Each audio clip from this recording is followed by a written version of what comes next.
there are pro-Kremlin bloggers in Russia and indeed in eastern Ukraine who are saying the war is going very badly indeed for Russia. And on this one, they are at least right. And their perspective is fascinating, actually very revealing, because since the 6th of February 2022, the Ukrainian flag has been moving forward. They began this major counter-offensive in the Kharkiv district, and they claim to have retaken 8,000 square kilometers. That's probably an exaggeration, but they've certainly taken at least half of that back. And what is very, very telling is that the Russian military has been lacerated by the pro-Kremlin bloggers, saying that he's grossly underperformed. So there is very strict censorship in Russia, despite the Russian constitution explicitly prohibiting censorship. So censorship is dead, long live censorship. There's no censorship in Russia except you cannot criticize any public official, you cannot dishonor the military, you cannot diminish the military glory of the Red Army of the Second World War, you cannot rehabilitate Nazism, you cannot spread religious ill feeling, you cannot spread racial disharmony, you cannot spread hatred against men or against women, and things like that, and on and on and on. Yeah, the Telegram messaging app is for various these pro-Putin bloggers to disseminate their message, and this has become an increasingly vital source of information for what's transpiring in the Ukrainian conflict. Remember, the Russian media face criminal sanctions if they publish information on the so-called special military operation from anything other than official Russian channels. And then, of course, there are a few полезные idioти in Western countries who will believe what the Kremlin's going to say, and like nobody can lie as much or as blatantly as the Kremlin. But some of these bloggers have been allowed to get away with publishing things which do not come from official Russian sources, and a number of them have very sympathetic relationships with Wagner Group, which is a Russian private military company which seems to be run by Putin's chef, his right-hand man, Yevgeny Prigozhin. Prigozhin's got a big catering business in St. Petersburg, even supplied rations to the Russian military. And some of these ration packs have been found to have expired several years ago. So he ought to get a medal from the Ukrainians, Prigozhin, because he's killed plenty of Russian soldiers with food poisoning. But anyway, some of these pro-Kremlin bloggers have been sent into Ukraine, embedded in Russian army units, which ordinary accredited Russian journalists often can't get that access. Some of the bloggers appear to be former officers of various Russian intelligence agencies, the FSB, SVR, or indeed GRU. And some of them also used to be journalists for state-run outlets. So remember, the media in Russia is almost entirely state-owned, either directly or indirectly. So if I say state media in Russia, I might as well just say the media, because independent journalism scarcely exists. It's just been squeezed out for over 20 years. Anyway, so these pro-Kremlin bloggers, they get to go to the front line, they get to interview commanders and things like that. And they tend to be fervently pro-war. They tend to be chauvinists. And so that's why that they were accorded this wide degree of latitude by the Kremlin to go to the front line and publish things which actually didn't come from official sources. And they were cheerleaders of the war to begin with. They completely bought into the Kremlin's a version of events, claiming, yes, there was genocide against ethnic Russians in East Ukraine, and this is a war of liberation, they were saviors. Or, as I can't remember which spokesman said, the only peril that Russian soldiers have faced in Ukraine is the danger of being hugged to death by jubilant civilians who were according them a most rapturous welcome. Well, the Russian military did get a warm welcome in Ukraine, but not the kind they were expecting. The Ukrainians gave them their answer from the barrels of their guns. Anyway, so the Russian offensive in Kherson was stuck in the mud, being slowly enveloped there, it seems. But we now see what's really going on. And it's thought these Russian bloggers actually provide a more credible account of what's happening than official Russian media. Well, it could scarcely be less credible because, oh yes, it's all going according to plan. Yeah, that's right. You know, after 6.5 months, this is what we planned. Or when they're routed, they say, yes, it's just a regrouping, another glorious retreat for Russia. well, when you retreat, you actually take your equipment with you. You don't leave your tanks and artillery behind.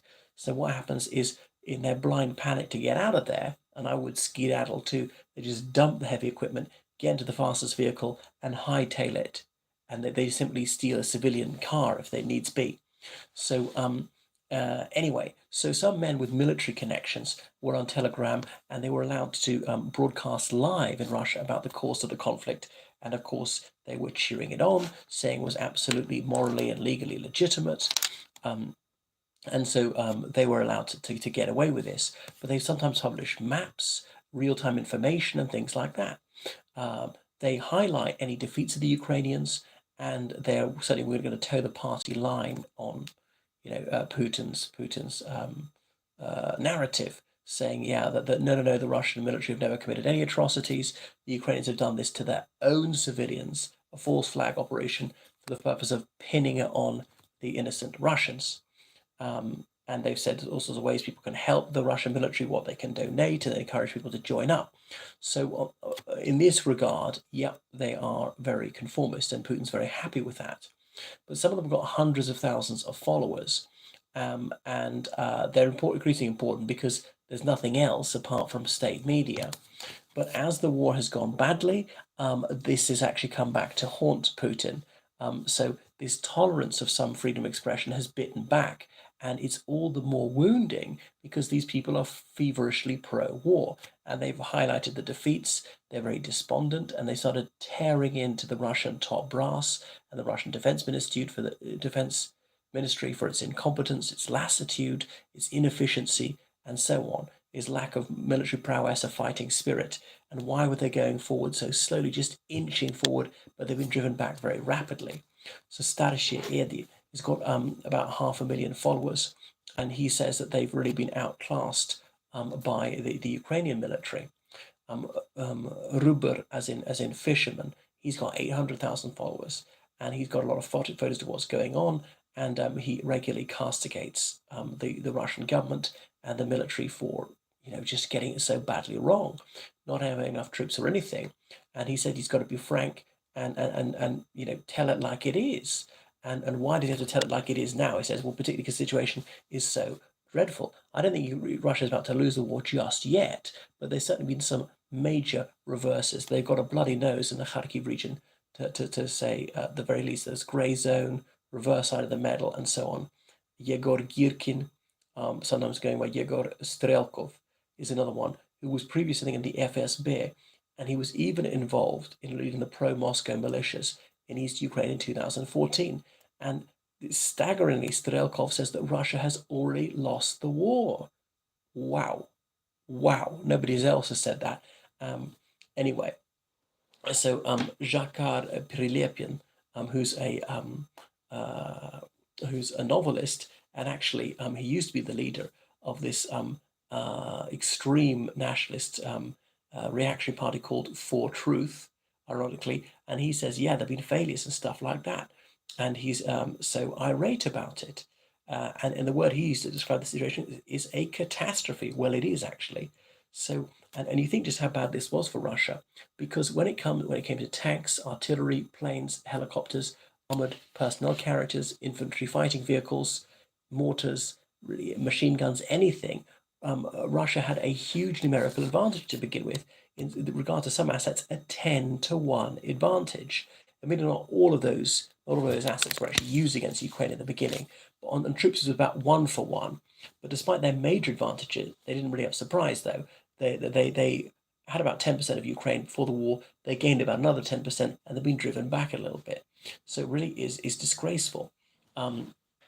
Anyway, so it shows how defeatism is spreading in Russia. But I mean, there's some people who are ardent militarists and nationalists. Most people are rather passive, the sort of silent majority, and there are a few anti-war people who tend to be liberal people. So there are other ones. Alexander Sladkov and War Gonzo, or War Gonzo is an alias for Semyon Pyegov. There's over a million followers, and he was actually in Izium as the Ukrainians enveloped it.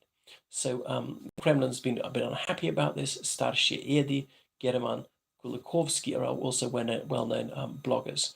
So they have laid out just how bad the situation is for Russia. So Ukraine taking back a lot of the Donbass. One thing is, can the Ukrainians, can they break through to the Sea of Azov and then break that land corridor? So Russia can't use that to supply its troops towards Kherson. They can still supply them from Crimea, but the Ukrainians really need to cut off the isthmuses of Crimea. There are two of them, and I think it's very behindhand of NATO not to provide tomahawks, which you just take out all those bridges and have a range of thousands of kilometers. So I mean, even Putin's personal statement, his personal spokesman Dmitry Peskov has said that these people, yes, we have freedom of speech, lie, but they're allowing these people freedom of speech at the moment, but says that they've got to watch it. They're skating on thin ice. This has come perilously close to breaching the censorship laws. So it's obviously having an effect. And so we know that even the most blinkered ultranationalists recognize that it's going badly for Russia. So something's got to change. Is Putin going to introduce conscription? He might have to. There might be no other way to sustain the campaign, which he doesn't want to do because he knows it's unpopular. He's had to withdraw troops from Armenia. He's withdrawn some of his troops from Kyrgyzstan, from Tajikistan, and he will have not many more units left. Right, thank you so much for watching the channel. Goodbye.